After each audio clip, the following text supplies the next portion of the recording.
تو کیا ہی جناب یادگار تقریر ہو جائے ازل سے محفل میرے نبی کی سجی ہوئی ہے۔ میرے دوستو، میرے نبی کی سیرت و صورت کے تذکروں کا نام، میرے نبی کی سیرت و صورت کے تذکروں کا نام محفل میلاد ہے۔ تو پھر سنو، آج ہم بھی کوئی تذکرہ لے کے آئے ہیں۔ میرا رب اپنے نبی سید عالم کو فرماتا ہے اِنَّا آتَيْنَاكَ الْكَوْثَرَ، اے سنے حبیب ہم نے آپ کو کوثر عطا فرما دی ہے۔ فَصَلِّ لِرَبِّكَ وَانْحَرْ، آپ اپنے رب کی نماز پڑھیے، اپنے رب کے لیے قربانی دیجئے۔ اِنَّ شَانِئَكَ هُوَ الْأَبْتَرُ، آپ کا دشمن بے نام و نشان رہے گا۔ اب یہاں پر بظاہر اس صورت کے اندر ایک کوثر کا لفظ گئے کہ رب نے نبی کو کوثر دیے، لیکن اس کوثر کے اندر کل کائنات سموئی ہوئی ہے۔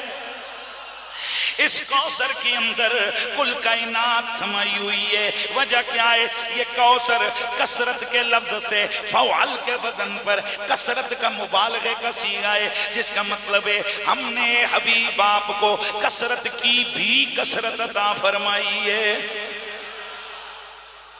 کثرت کی بھی کثرت عطا فرمائی ہے۔ اور میں اس کا معنی یوں کیا کرتا ہوں، حبیب ہم نے آپ کو کل جہانوں کا مالک بنا دیا ہے۔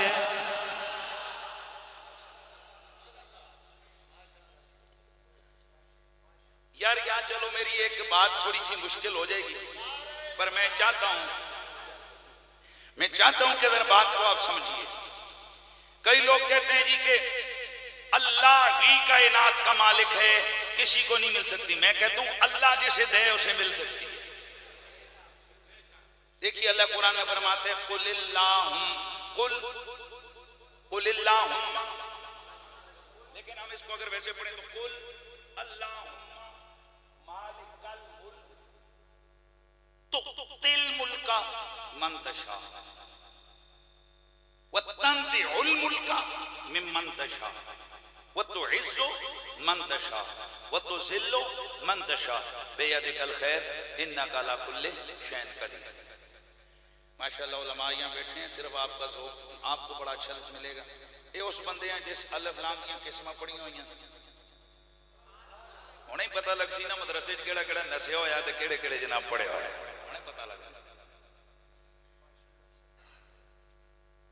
اور ایک اصول ہے نحو کا، وہ یہ ہے کہ تکرار نکرہ اور تکرار معرفہ، ان مع العسر یسرا ان مع العسر یسرا۔ جب نکرہ کا تکرار ہے تو عین اول ہوتا ہے، معرفہ کا تکرار ہے تو عین اول ہوتا ہے، اور نکرہ کا تکرار ہے تو غیر اول ہوتا ہے۔ تسی فکر نہ کرے ہو، میں جس ویلے اس کا معنی کٹ کے دسانا دے تو ایک بار سبحان اللہ آکھنی آکھنی۔ آپ نے ایک لفظ سنا ہوا ہے کہ ایک تنگی کے ساتھ دو آسانیاں ہیں، اس کے لیے آیت کون سی پڑھی جاتی ہے؟ ان مع العسر یسرا ان مع العسر یسرا۔ حالانکہ یہاں لفظ ہے انا بے شک مع العسر یسرا، تنگی کے ساتھ آسانی ہے، انا بے شک مع العسر یسرا، تنگی کے ساتھ آسانی ہے۔ یہاں تو دو دفعہ عسر ہے اور دو دفعہ یسر ہے، تو معنی کیا جاتا ہے ایک تنگی کے ساتھ دو آسانی ہیں۔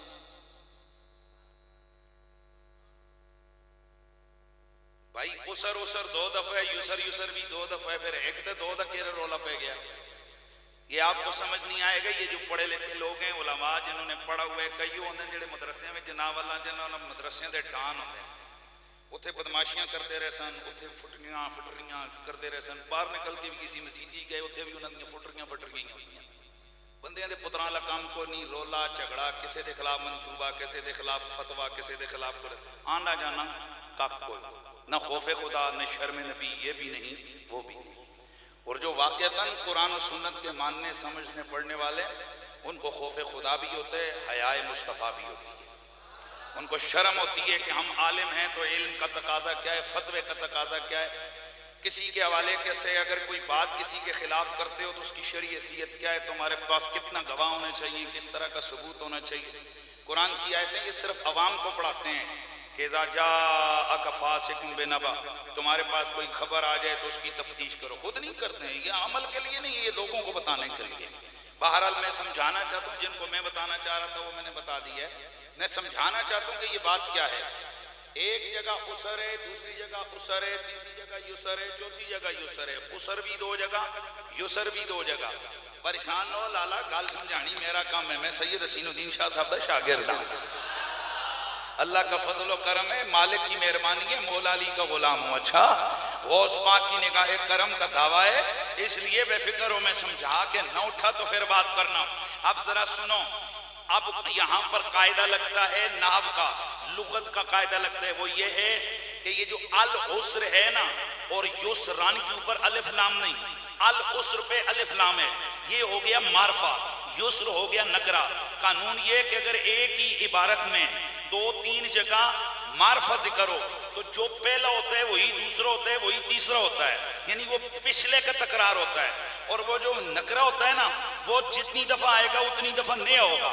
اب یہاں اسر الف لام کے ساتھ معرفہ آیا، دو جگہ آیا، لہذا ہم کہیں گے ایک تنگی، ایک تنگی، یعنی وہ جو پچھلی تنگی ہے وہی اگلی تنگی، لیکن یسر دو دفعہ ہے، وہ نئی آسانی، یعنی پچھلی تنگی ایک، اگلی تنگی بھی، وہ تنگی ایک ہی ہے پر آسانیاں دو دو ہیں۔ اب جب تمہیں یہ بات سمجھ آ گئی تو آؤ ذرا قرآن کی آیت کی طرف، قل اللہم مالک الملک تؤتی الملک تنزع الملک۔ یہاں ملک دو تین جگہ پر آیا ہے، پہلی جگہ مالک الملک میں، مالک الملک، مالک الملک میں الملک، تؤتی الملک میں الملک، تنزع الملک میں الملک۔ تو قانون کیا ہے؟